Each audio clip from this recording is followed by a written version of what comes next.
Pošto je sezona trimera i uređivanja vrta uveliko u toku, odlučio sam testirati neke nastavke za trimer koji ne dođu u paketu, a mogu se kupiti, pa da vidimo je li zaista rade onako kako ih predstavljaju i vrijedi li to našeg novca i vremena. Ako razmišljate o kupnji nekog od njih, onda ostanite do kraja videa i saznajte o čemu se radi. Prvi koji ću testirati je nastavak za okopavanje, odnosno uklanjanje trave. U paketu dođu 3 dijela, uz crvenu zaštitu dođu 2 crna nastavka, ja sam testirao jedan i bilo je dovoljno. Prvo što me iznenadilo je veličina. Bio je dosta manji nego što sam očekivao. Materijal metalnih dijelova je ok, tu se neću nešto žaliti, ali ono što me odmah zabrinulo je crvena zaštita koja je od obične plastike i teška je jedno otprilike 20 grama. Dobro, nisam ni očekivao da će to biti nešto spektakularno, ali ni obična plastika nije baš nešto što na prvi pogled obećava. Nema veze ni to, nećemo ga odmah otpisati, možda ipak uradi posao. Montiranje je jednostavno, ali kad sam stegao šaraf kako treba, pojavio se prvi problem. Nastavak neće da se okreće, a trebalo bi. Šaraf sam morao malo popustiti da bi se uopšte mogao krenuti. Rekoh da početak ne obećava, ali bože moj, idemo ga prvo testirati u realnim uslovima, a ne na pripremljenoj zemlji, da vidimo kako se ponaša.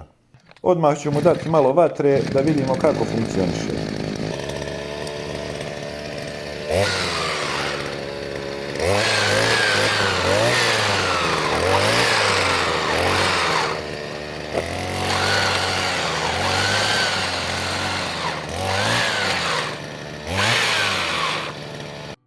Kad spomenu vatru, najbolje bi ga bilo zapaliti odmah.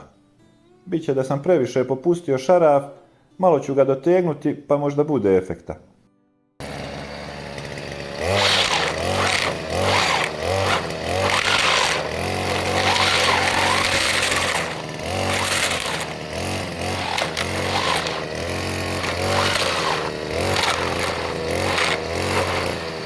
Izgleda da jedini efekat koji može proizvesti je da izbije oko nekom u krugu od 5 metara.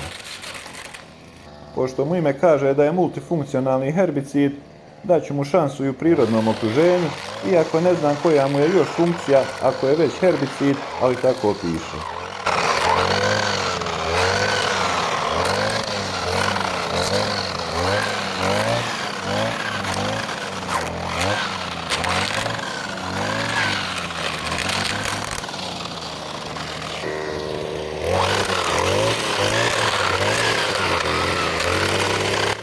Tu se već bolje snalazi.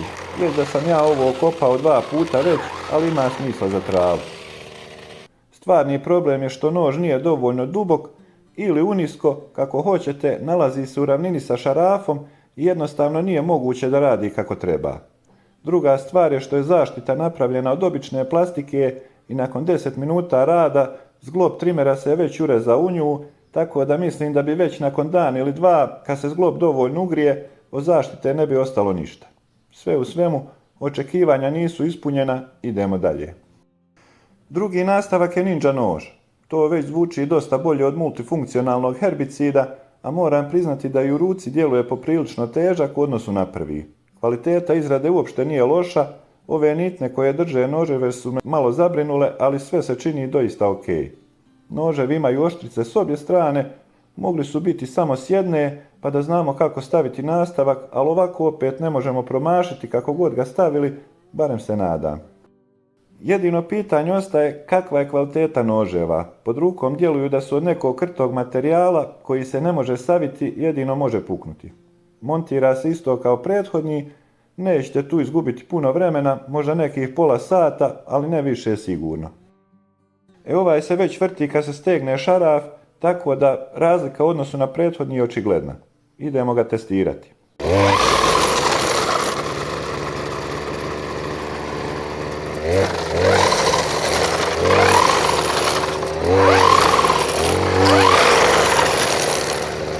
Još samo da sam ga uspio centrirati isprve kako treba da se ne trese ko veš mašina, bilo bi odlično. Ali nema veze, centriranje traje samo 15 minuta, tako da smo odmah nazad.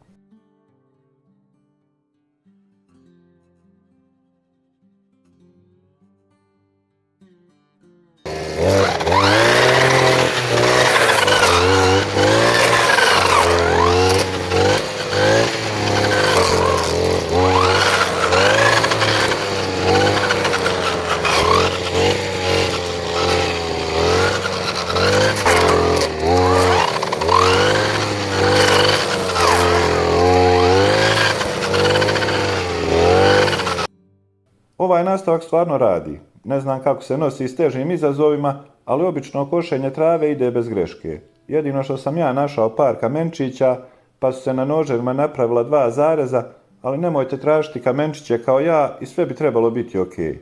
Moram napomenuti da kvalitet noževa nije vrhunski, ali da su ninja kornjače u svoje vrijeme imale trimere, sigurno bi koristilo ovaj ninja nastavak. Treći nastavak koji sam testirao je četka za pranje tepiha. Ovo je baš interesantan nastavak. Poprilično je velika, čvrst materijal izrade, sve na mjestu, montaža nešto manje od pola sata, što je opet prednost u odnosu na ostale nastavke. Čak se i okreće nakon stezanja, ali dosta riječi, idemo na djela.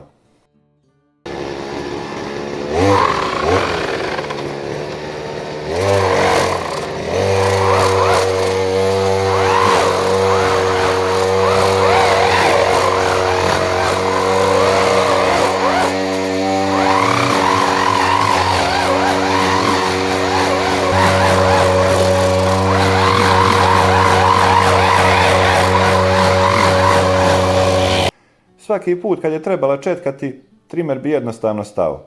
Sve dok se vrti u prazno dobro je, kad treba da radi ne može, a nije da nisam bio uporan. Čak šta više, bio sam toliko uporan i dao sam joj šansu sve dok se iz trimera nije počeo širiti opojan miris izgaranja lamele, tako da sam morao prestati. Šteta da se je pokazala dobra, možda bi i žena naučila koristiti trimer ili bi pak ja naučio prati tepihe.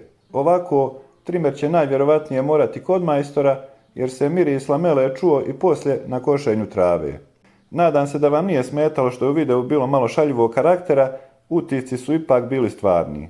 Samo još jedna rečenica da zaključim video, mislim da su sasvim dovoljni oni nastavci koji dođu uz trimer i da vam ne treba ništa drugo. Za ovaj video toliko, do sljedećeg, lijep pozdrav.